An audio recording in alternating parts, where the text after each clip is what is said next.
صاحب الجديد بالطيب كم نذكره، وصوتها العذب ما ربنا كرره.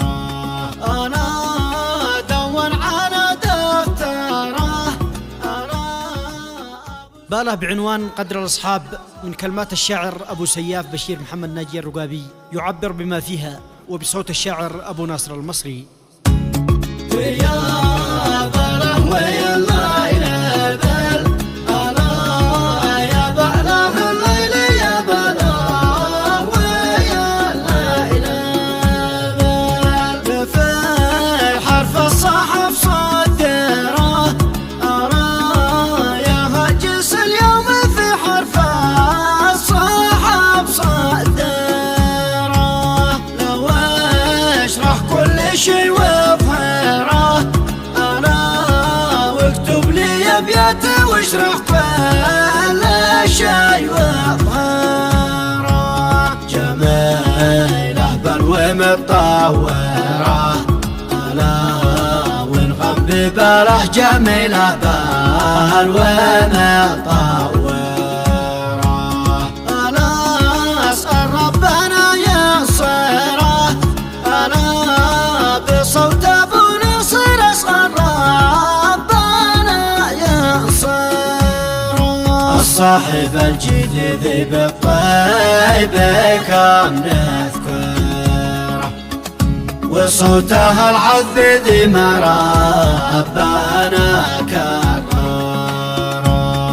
أنا دون على دفتره أنا أبو الزبير قال قد دون على دفتره. أنا بالطيب متنكره أنا صدقة ذلذي بالطيب متنكره. ويا أهل السيف والمظهره أنا إلهنا قال يا أهل السيف والمظهره. أنا لو وضح ما جره أنا قد بان كل المخبى ووضحه ما جره. من بعد ما غرها الغدار في منظره قدر بالوقت فيهم بعد ما غرره. خسرت أموالي ما تخسره أنا ذي لأجلهم قد خسرت أموالي ما تخسره. حسب جهدي ولا قدره أنا ولا حدا قد حسب جهدي ولا قدره. أنا الإخلاص بالحيقره أنا وجاز والطيب والإخلاص بالحيقره. صنعت الخير بتنكره أنا أصحابي مهما صنعت الخير بتنكره. قد قابلوني بسوء الخلق والبهرار ما يمشي إلا ويدي ماسكه منحاره.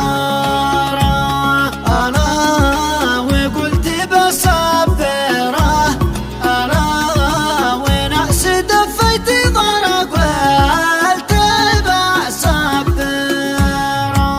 وذا الحين قد حرف صابره أنا لما تعلم. وذا الحين قد حرف صابره دعاني أرفعه وانصره أنا وكان لقد دعاني أرفعه وانصره.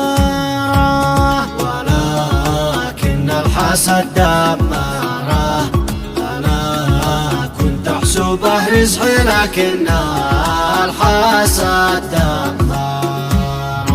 ما دام سامي سلاحي للعدو واقهره، شامخ كما شامخ القدمه وفي منظره، جميع اعداي ما تكسره، انا ومعصمي ذي جميع اعداي ما تكسره، طلبته شي ولا قصره، انا والبنك ذي لا طلبته شي ولا قصره، انا الهردي صديق اشكره، انا ومثل ابو حمير الهردي صديق اشكره، عبرت النار لا يعبره، انا ذي من وفاه لو عبرت النار لا يعبره، لا بدله دهري الغدار ولا غيره، ثابت كما شامخ القمرة ترى مكبره.